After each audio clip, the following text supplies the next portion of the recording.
wassalam ala Rasulillah miftahi babi rahmatillah wa ala alihi wa sahbihi wa mawalah wa ba'd. Saudara sekalian, alhamdulillah puji dan syukur kita panjatkan kehadirat Allah Subhanahu wa taala. Hari ini kita berjumpa ya, tatap muka touring yang memang saya pas bisa untuk berkesempatan hadir di kelas. Beberapa minggu yang lalu karena saya bertugas di Arab Saudi dan Abu Dhabi, jadi saya tidak bisa hadir pada saat touring. Tapi saat daring saya bisa. Kemarin itu saya ingin kita bertemu melalui tatap muka di Cimin. Sekarang kita bisa bertemu di touring. Ya. Pada hari ini saya akan menyampaikan, akan mereview apa yang pertama kita ketemu. Ya, di sini bisa lihat bahwa agama menurut bahasa Sanskerta. Ya, saya akan kasih poin-pointernya aja karena memang di buku banyak tulisannya, jadi untuk lengkap kalian bisa melihat tentang masalah arti agama. A itu artinya tidak. Agama itu adalah kacau. Ya. Jadi kalau dia A ini tidak, agama ini kacau. Jadi agama A itu tidak, agama itu kacau. Yaitu tidak. Artinya kalau orang beragama berarti menjadikan kehidupan manusia itu tidak kacau balau, teratur. Ya, kalau orang hidup beragama. Kalau orang yang tidak beragama berarti kacau, Pak. Kacau. Karena tidak ada aturan-aturan. Ya. Dari bahasa apa, Pak? Bahasa Sanskerta. Kemudian agama secara terminologis adalah suatu sistem yang mengatur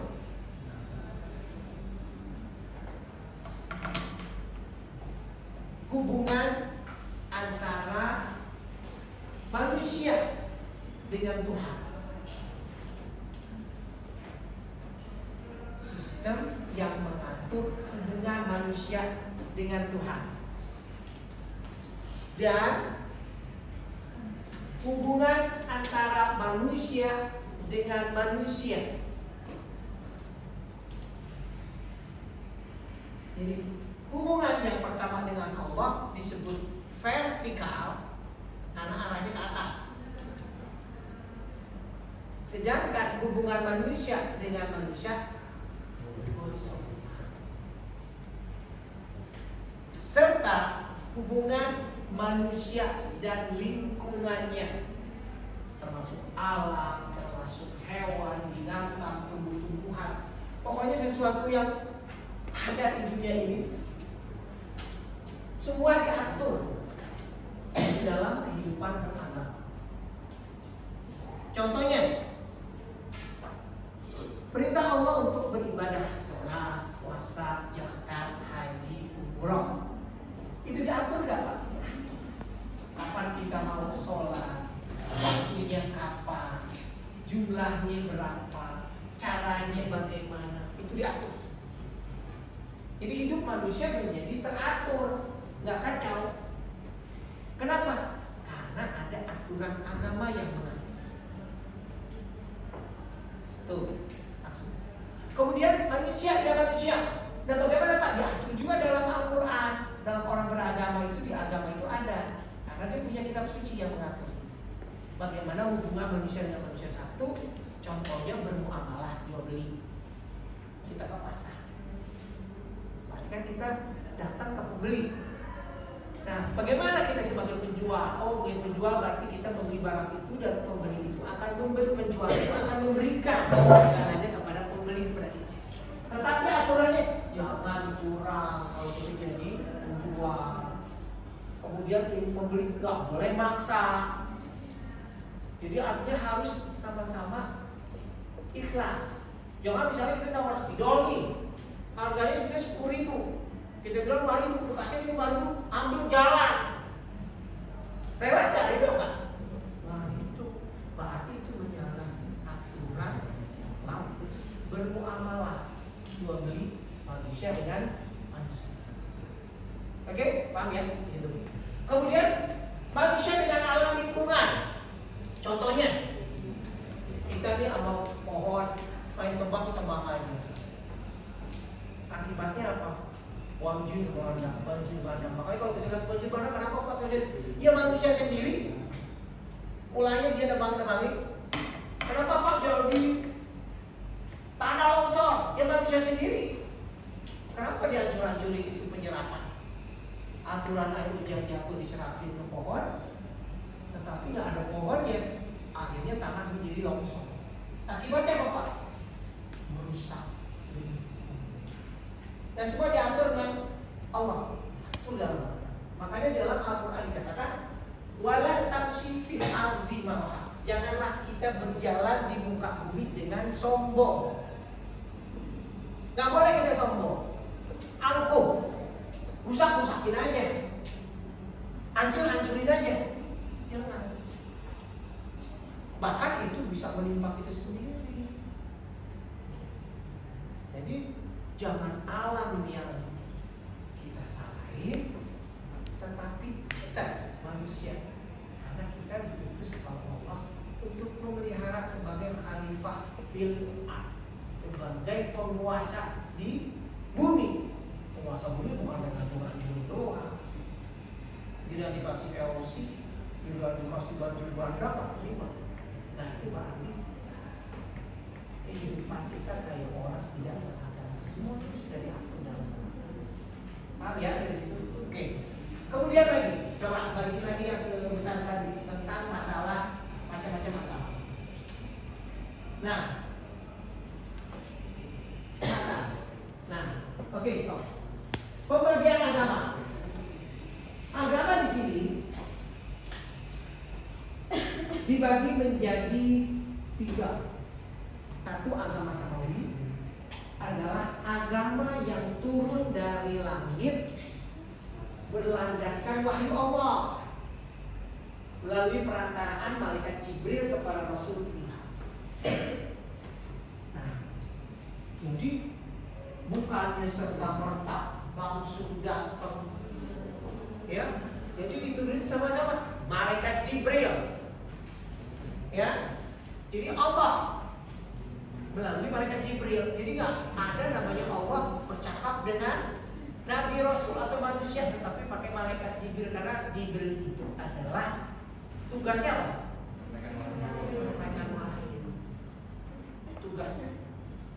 Nah inilah namanya agama samawi. Kenapa samawi disebut? Samawi itu dalam arti bahasa Arab artinya sama, itu langit. Jadi agama langit, agama yang turun dari langit. Jadi melalui wahyu Allah kepada Rasulullah. Jadi kalau bukan Rasulullah nggak bakalan diturunin. Jadi nggak sembarangan orang Nabi Rasul menerima yang namanya agama.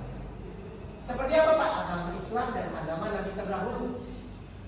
Ini contohnya agama Nabi Ibrahim, Musa, Isa. Semua itu agama samawi. Karena kenapa? Pakai malaikat Jibril, wahyu. Itu yang dimaksud gitu. Kemudian yang kedua, agama adi, agama yang berasal dari pemikiran, perenungan, ya, dan keinginan manusia. Jadi buatan made in-nya manusia.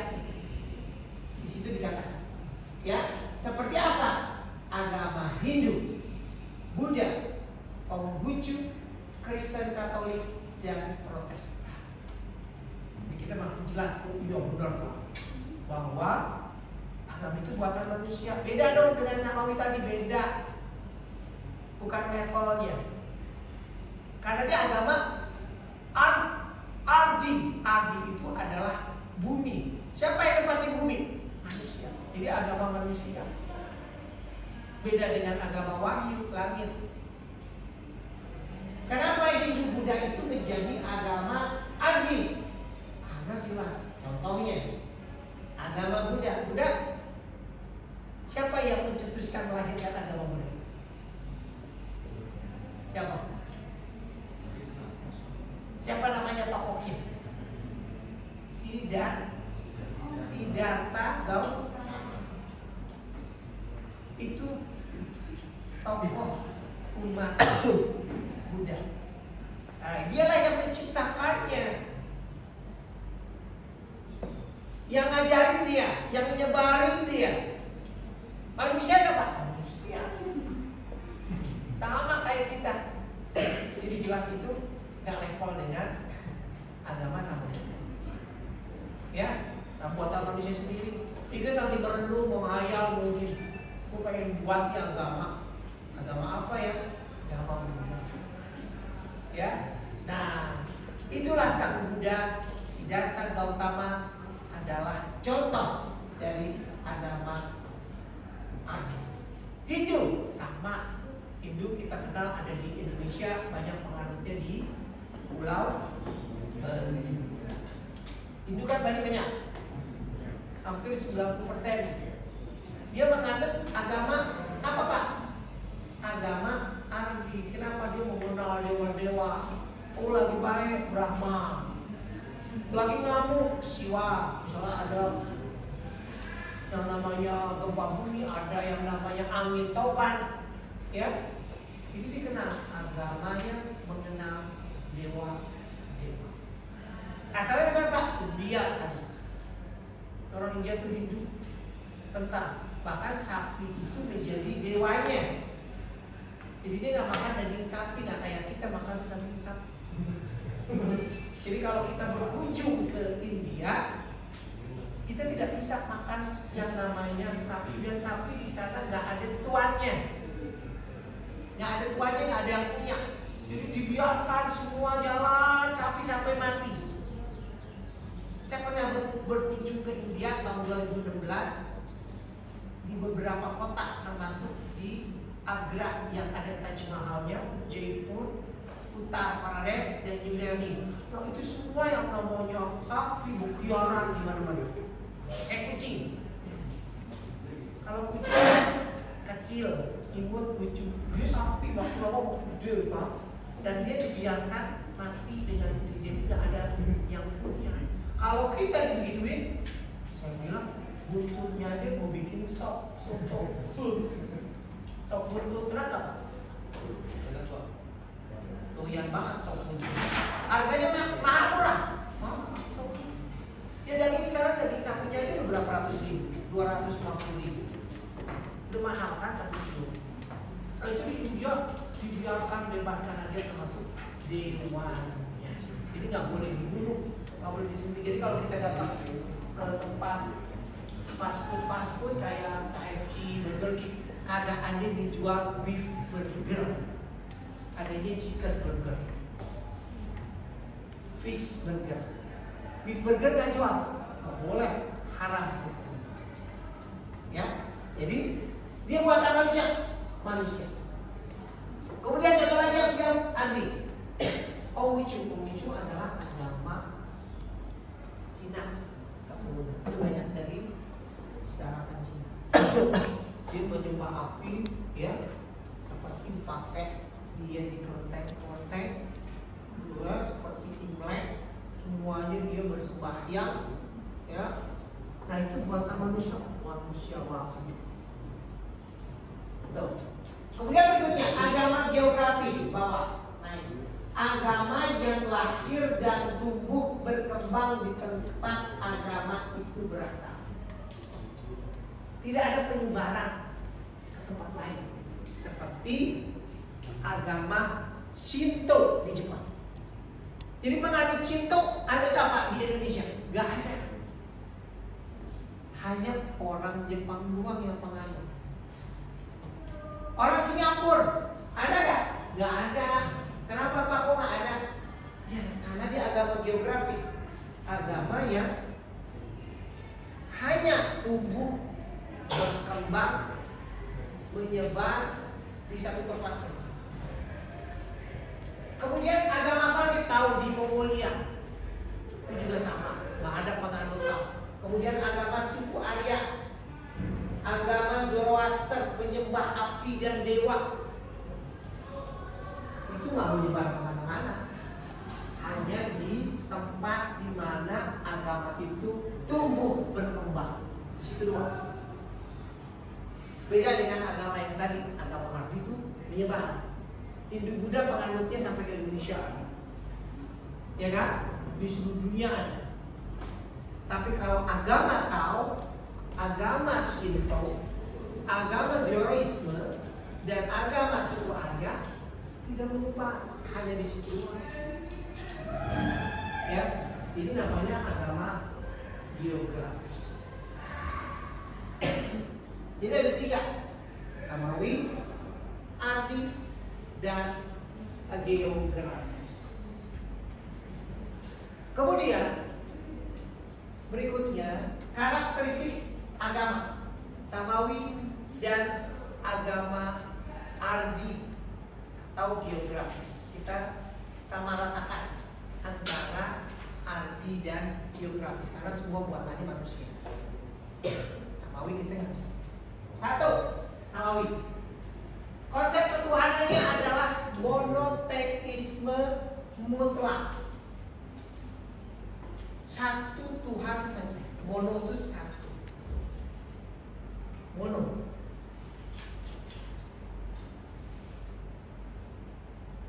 Jadi satu Tuhan aja.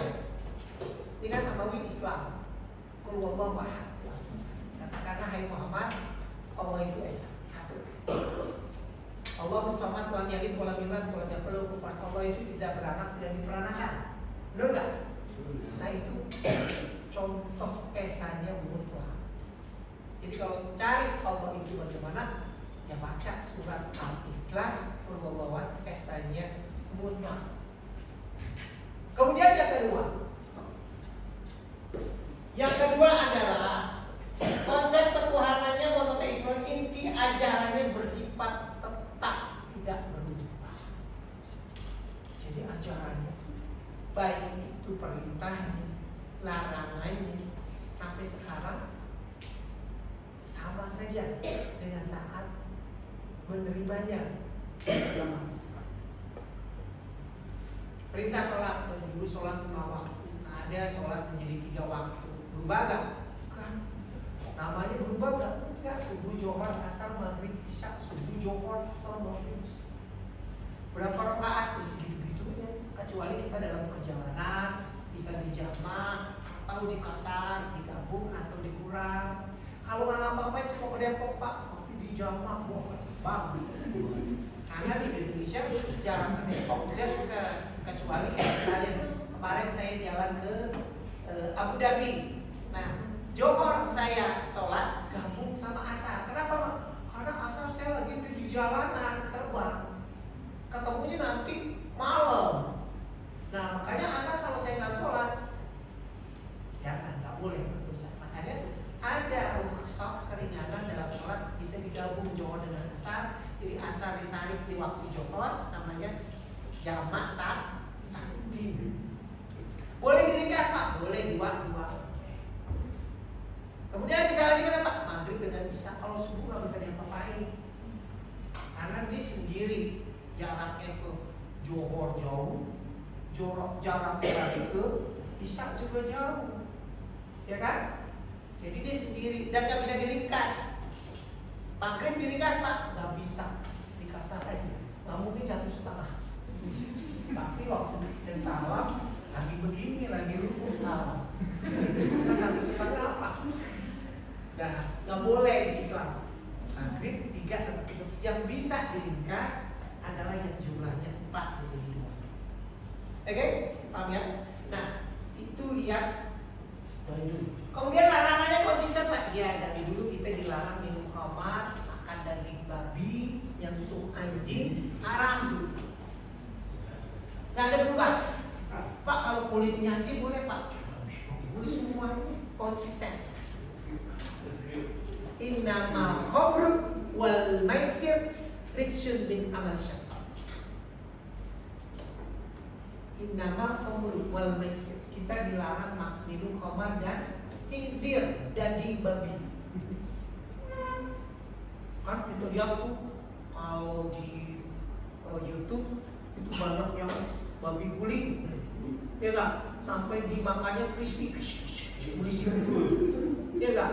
Kita nontoninnya ini geli, kenapa Bang? Karena haram. Ya, kenapa Allah mengharamkan daging babi? Karena dia mengandung berjuta-juta penyakit cacing yang di dalamnya yang bisa mengkhawatirkan kondisi badan.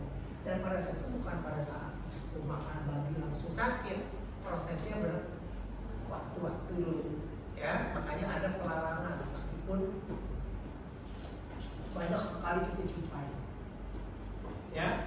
Itu konsisten Pak, konsisten. Minuman khamar memabukkan dari dulu. Yang namanya memabukkan itu haram, termasuk narkoba juga, baik cair, baik itu bubuk, baik itu benda padat, benda gas, yang namanya memabukkan seperti itu adalah haram. Zaman Rasulullah agak ada narkoba, sabu-sabungan, ya, minuman khamar doang. Berarti haram Pak, karena dia memabuk. Efeknya bukan setahun 2 tahun, nanti 10 tahun next kehidupan kita akan banyak sekali jadi kayak orang bego sendirian. Ngomong sama orang kagak nyambung. Ya. Kenapa Pak? Karena otak error, dia merusak sistem saraf. Dan ada sistem saraf. Lama-lama error Pak. Error ke 10 tahun dia kagak nyambung. Emang sekarang dia umur berapa? 20 tahun begini. Nanti umur 40 tahun error. Kenapa Pak? Itu bisa dimatikan Bang. Kayak teman saya. Banyak waktu zaman SMA, waktu zaman kuliah begitu. Nah, zaman sekarang apa? Jadi kayak orang bego, ngomong kagak nyambung. Bisa gak dia sukses kehidupannya? Orang yang normal aja susah menjadi hidup manusia sukses, gimana orang yang ada errornya? Bener gak? Kenapa Bang? Karena itu kita pergunakan otak pikiran untuk memfilter, menetralisir, memikirkan mana baik, mana buruk, mana haram, mana halal. Oke? Nah kalau yang udah lost begitu dia nggak paham. Omongannya apa juga? Ya, kayak itu. Dan kemudian yang berikutnya yaitu larangan mempunyai kitab suci yang asli dan terjaga tanpa ada campur tangan manusia. Agama samawi. Kita punya Al-Quran. Sampai sekarang pada saat diturunkan oleh Allah kepada Nabi Muhammad tidak ada campur tangan manusia. Nggak diubah. Karena janji Allah dalam Al-Quran, inna nahnu nazzalna dzikra wa inna lahu lahafizun. Sungguh kami turunkan Quran, kami juga yang jaga. Kalau Allah yang jaga, selamat. Allah kan yang disuap. Tapi kalau manusia yang jaga, dunia disuap. Betul kan? Nah, ini baru. Jadi Quran meskipun ada yang membakar, meskipun ada yang memalsukan, tetapi tetap Allah yang jaga masih asli. Taurat, Injil dan Zabur itu juga kitabnya Allah dan sekarang udah nggak ada. Ya, udah kita tidak temukan orisinalnya. Tetapi ada Al-Quran sebagai penyempurna agama dan dari kitab Allah sebelumnya. Paham ya? Jadi membaca Al-Quran Pak di Jakarta bisa, membaca Al-Quran Pak di Madinah, karena Madinah itu adalah kota negara Arab Saudi penghasil pencetak terbesar sampai segede-gede, dicetak jutaan bahkan miliaran dan menyebar ke seluruh dunia. Sama Pak isinya dengan kita beli di Tanah Abang, sama.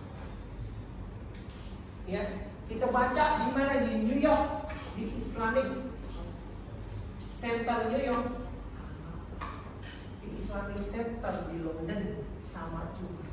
Jadi berada terjaga, murah kayak mahal. Cetakan cuma hanya di Indonesia, Qurannya banyak dikorupsi, sayangnya. Karena saking gila di Indonesia, mana kira-kira mau dikorupsi, sampai kitab suci dikorupsi. Bejat gak? Bejat banget. Caranya bagaimana Pak? Jadi misalnya sekarang untuk tulisnya misalnya satu Quran itu 20.000 disunat, jadi 10.000 sehingga kondisi kualitasnya kertasnya gampang robek tipis, tulisannya gampang blur. Kenapa Pak? Makanya saya kadang-kadang suka baca bukan terbitan Indonesia, terbitannya dari luar. Karena kenapa? Mutunya cepat. Misalnya saya datang ke percetakan Al-Quran di Madinah yang tutup Jumat dan Sabtu, dia tutup. Kalau kita datang ke situ, kita lihat percetakannya, cara cetaknya di mana, Quran, pulang dikasih souvenir Quran. 1 orang 1 Quran. Jadi itu yang saya baca terus. Karena tulisannya cakep, kertasnya bagus, semangat bacanya. Nah, kalau di Indonesia karena di korupsi, akhirnya tulisannya gampang mudah, kertasnya tipis, apalagi kalau kita tanda-tandain apa lecek tipis, karena kualitasnya bermutu. Nah ini makanya bagaimana Pak budaya untuk menghilangkan korupsi, itu kita harus benahi akidah, keimanan dan akhlak supaya jauh. Jangan sekejap itu. Ya, nah itu contoh. Kemudian berikutnya yang keempat yaitu mengenal ada Nabi dan Rasul. Jadi ada Nabi dan Rasul. Kita kenal Nabi dan Rasul, ada 25 Nabi dan Rasul. Kalau Nabi belum tentu menjadi Rasul. Kalau udah jadi Rasul, udah pasti jadi Nabi. Paham ya? Hadir itu kan Nabi doang. Dikisahkan dalam Al-Quran, dikisahkan dalam hadis Rasulullah. Itu Nabi Hadir bersamaan hidupnya dengan Nabi Musa alaihissalam. Itu sama. Tapi kalau Nabi Musa, Nabi dan Rasul, kalau Nabi Hidir itu Nabi dua. Jadi nggak ada umatnya, pengikutnya. Kalau Nabi dan Rasul dia ada pengikutnya, umatnya. Paham ya? Itu bedanya. Kemudian Nabi lagi, Nabi Sis itu juga seorang Nabi.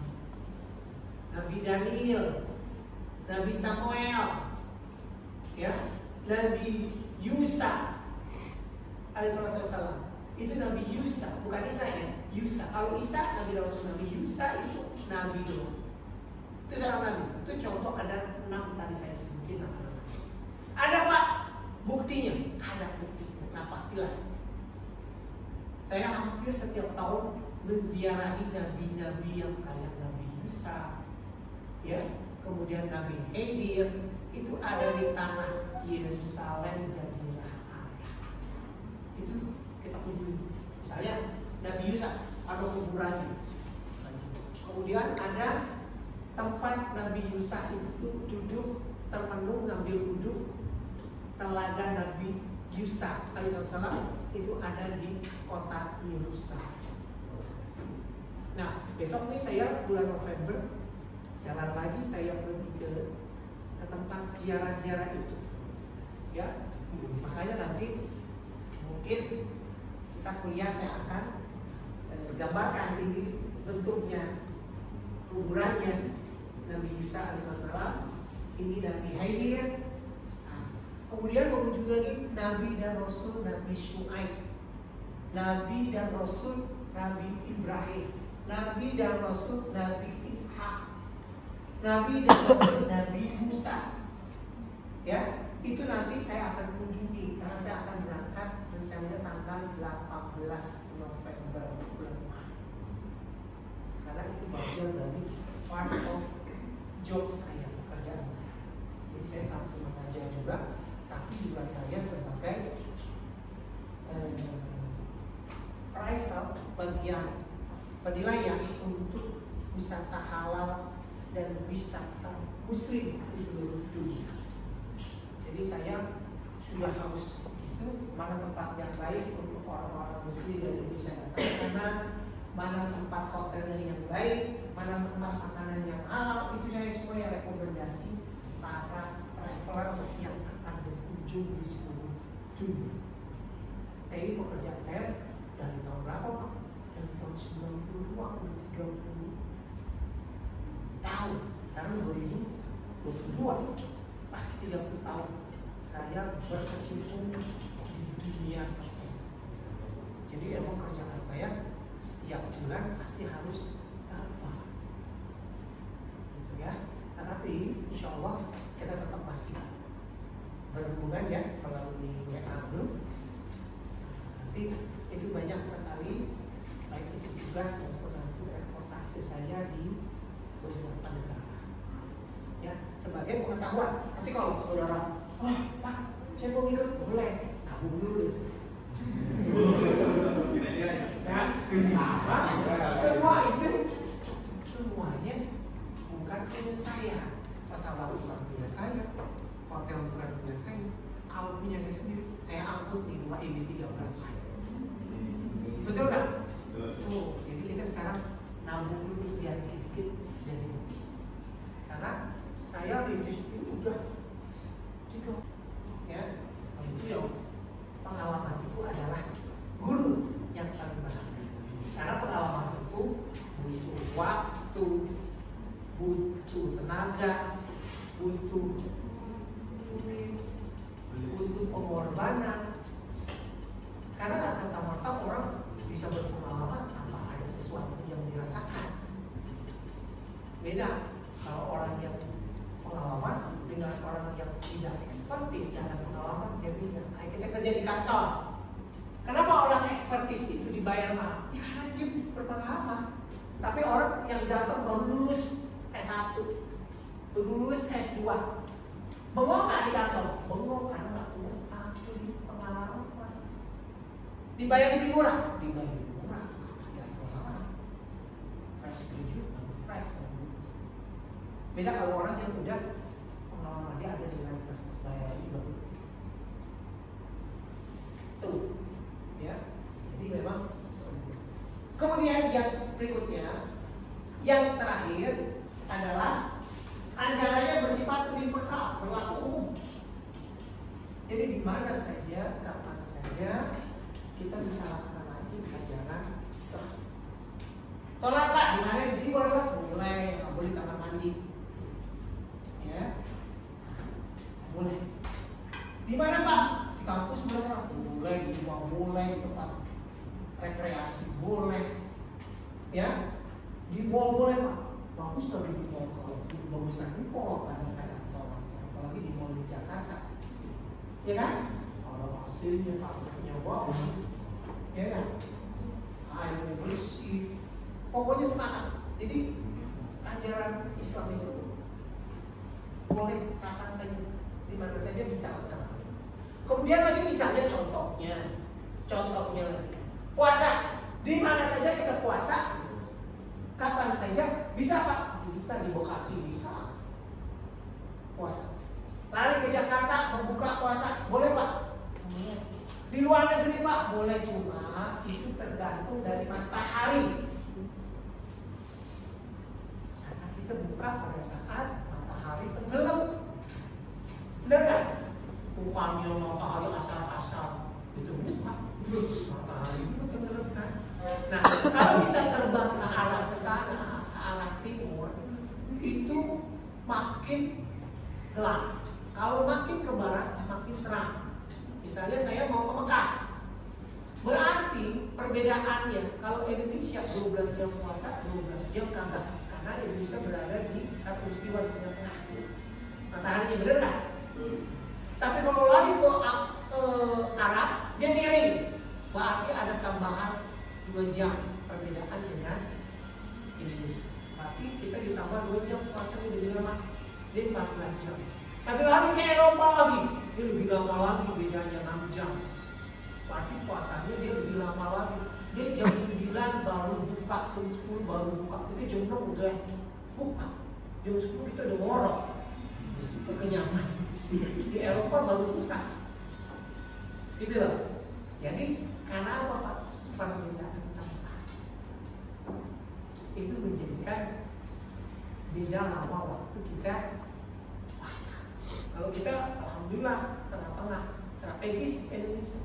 Kalau saya pribadi paling nikmat emang Indonesia. Kenapa Bapak? Alamnya juga enak, nikmat. Kemudian mau makan buka juga enak-enak semua dan murah-murah semua. Dan puasanya juga sejak 12 jam. Yang kelamaan akan kita. Tapi kalau lari kita ke Amerika Latin, itu puasanya hanya 6 jam doang. Singkat kan? Dia jam 3 udah beduk. Sahur. Tapi dia bukanya jam berapa? Jam 10 udah. Jadi singkat banget. Puasanya cuma 6 jam. Jadi itu memang kita bisa lakukan. Kemudian berikutnya lagi, karakteristik agama adil dan geografis. Konsep ketuhanan adalah politeisme, percaya kepada banyak Tuhan. Banyak Tuhan, politeisme, poligami, banyak istri. Orang kawin mulu, poligami namanya. Tapi kalau orang Tuhannya banyak, politeisme. Tapi poliklinik, ada klinik gigi, klinik ini, klinik itu, klinik mata. Jadi poli itu banyak. Nah, dari monoteisme nisbi, percaya kepada Tuhan yang sama atau nggak jelas seperti agama Kristen karena mengenal konsep ketuhanan Trinitas. Nah, Kristen kenapa mau masuk ke agama Antik? Karena dia mengenal paham ketuhanan Trinitas 3, Tuhan Bapa di surga, Tuhan Ibu Bunda Maria, Tuhan Anak Yesus Kristus. Nah, karena Tuhan yang 3 berarti bagaimana Pak? 3 itu diperas jadi 1 itu dari 3. Makanya dia disebut monoteisme nisbi. Satunya yang nggak sama, nggak jelas. Karena 1 itu penjelmaan dari 3. 3 itu menjadi 1 diperas menjadi Tuhan Bapa. Jadi Tuhan Bapa di surga. Ya kan? Nah itu konsepnya siapa Pak? Jadi konsep dari Nabi Isa pun dirubah menjadi Trinitas paham. Tuh, makanya dia masuk ke agama Antik. Dulunya agama apa Pak? Dulu agama Samawi, agama Nabi Isa. Tapi karena dalam perjalanan itu Isa dibilang disalib lah. Padahal bukan Nabi Isa yang disalib. Siapa yang disalib? Pengikut Nabi Isa yang murtad. Namanya Yuda. Itu yang disalib. Nabi Isa Pak, diselamatin ya Allah, nanti kalau kiamat mau turun insya Allah. Itu tanda-tanda kiamat mau kubro beneran, bukan sungguh. Nah kemudian lagi berikutnya, inti ajaran sering berubah sesuai dengan perkembangan zaman. Nah berubah-ubah dia. Hindu, dia punya sungai Gangga. Katanya pengikutnya siapa yang bisa berenang-berendam di sungai Gangga yang ada di India, dosanya rontok. Nah kita ke India jauh, naik pesawat 6 jam sampai di India. Depan Kalimalang. Ya, kalau pengawal agama itu bisa nyebut di sini. Ya. Nah kemudian apa lagi? Tidak mempunyai kitab suci yang asli karena ada campur tangan manusia seperti Injil, berubah, nama-namanya juga surat-suratnya berubah, bahkan disebut tunggal, ya kan? Jadi udah Rasulullah itu Pak, punya beda, ya kan? Kitab suci agama udah, ya kan? Itu juga begitu. Dan kemudian yang keempat, yang ketiga, tidak adanya Nabi dan Rasul, nggak pakai Nabi Rasul dia, agama Adi itu nggak pakai.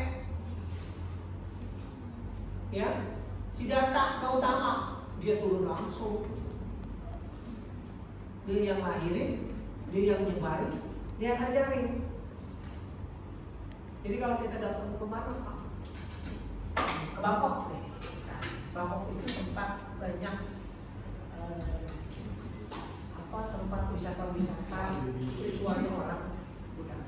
Jadi dia ada patung Buddha yang kepalanya botak, dicat kuning. Nah itu dia duduk refleksi Buddha-Budanya lagi duduk. Nah kita semua datang ke sana masuk harus buka sepatu kayak mayatnya masuk. Masuk beribadah. Kita boleh masuk Pak? Boleh masuk. Saya aja masuk doang, tapi saya nggak ngapa-ngapain. Pengen tahu. Nah kemudian ada lagi patung Buddha yang lagi tiduran, ada lagi tiduran botak. Nah itu juga dipuja-puja di Thailand. Jadi kalau ke Thailand tuh ke tempat-tempat itu, ya, itu udah lama banget kepada ke Thailand. Jadi memang itulah tempat wisata spiritualnya agama. Kalau agama itu bisa lari ke India, banyak banget. Karena dia hampir mayoritas agama di India itu adalah Hindu. Sama kita datang ke Bali, dia pakai ada sesajenan bunga-bunga, warna-warni, dan itu setiap hari harus diganti. Jadi dia lanjutin lagi ini pahamnya, ya kan? Kemudian mayat ngabet, dia digeletakin mayat. Karena kenapa? Proses untuk ngabet itu ratusan juta. Jadi bagi orang yang punya duit banyak, ya, proses itu bakal dalam dianutin kabunya ke laut. Nah itu prosesnya ratusan juta. Jadi kalau orang di sini banyak Pak, nanti ngamen masal, ikutin mobil kayak kita sunatan masal, nikah masal. Nah itu bedanya kan nikah gratis, itu nikah masal. Nah sama juga agama Hindu yang ada terjadi di Bali, itu mereka nubuhin, namanya ngamen masal. Jadi kita naruh mayatnya aja, titip mayat untuk dimakan. Karena proses bakal itu menghabiskan berapa banyak biaya, ya. Jadi kalau belum gimana Pak? Itu udah geletakin, kalau kita udah ketakutan duluan kan. Kenapa? Takut kan?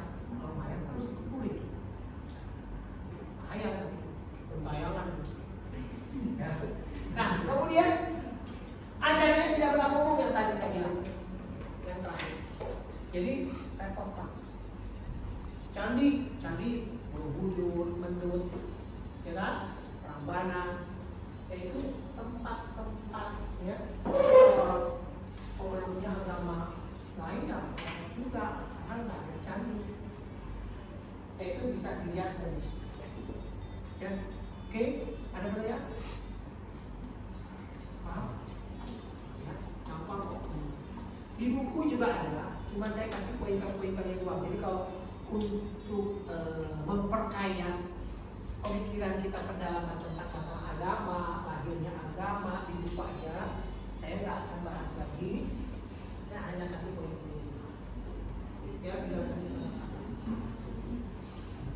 Oke, itu yang disampaikan untuk hari ini. Ya, ada pertanyaan? Silakan. Kalau ada yang mau bertanya, Pak, untuk Israel itu agamanya apa ya? Tahu? Israel Yahudi. Nah, Yahudi masuk mana Pak? Yahudi itu agama lama, agama kuno. Ya, agama yang mengandung paham Yahudi itu agama kuno. Jadi sebelum Rasulullah pun dia udah lahir dulu agamanya, agama-agama zaman dulu.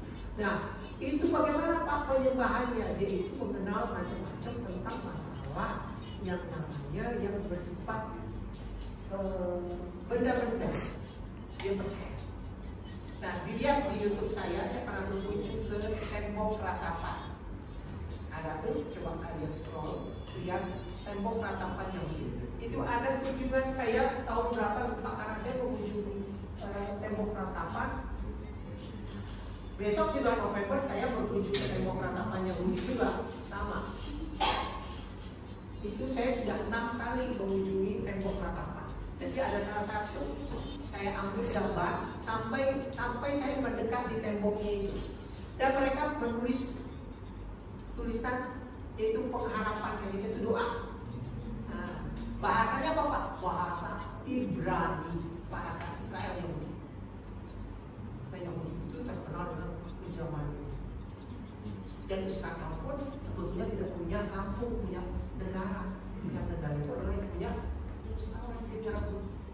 Bahkan Yerusalem pun yang jaga Masjid Aqsa, satpamnya, security-nya ya Israel. Padahal tempat Muslim. Dan dia sangat berdekatan dengan Masjid Al-Aqsa. Jadi demokrat apa? Ini Masjid Al-Aqsa. Ini sangat berdekatan. Lihat dari penampilannya orang Yahudi atau bukan, itu dia dari penampilannya.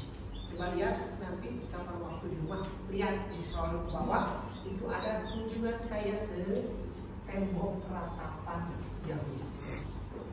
Nah, Yahudi itu termasuk agama Samawi, agama wahyu. Cuma memang dia tidak mempercayai adanya Allah. Dia percaya kepada Tuhan. Ada lagi?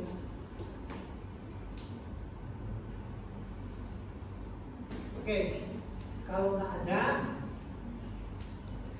cukup sekian atas pertemuan hari ini. Billahi taufiq wal hidayah. Wassalamualaikum warahmatullahi wabarakatuh. Waalaikumsalam warahmatullahi wabarakatuh. Oke, ada pertanyaan yang masih luput? Ya. Apa? Apa? Nasrani tadinya masuk Samawi, tapi dalam perjalanannya itu yang menjadi campur tangan manusia. Akhirnya pindah menjadi agama Adi. Jadi dia percaya pada Allah, Tuhan dan Isa, tetapi turun derajat. Ada yang mau tanya? Silakan, bebas.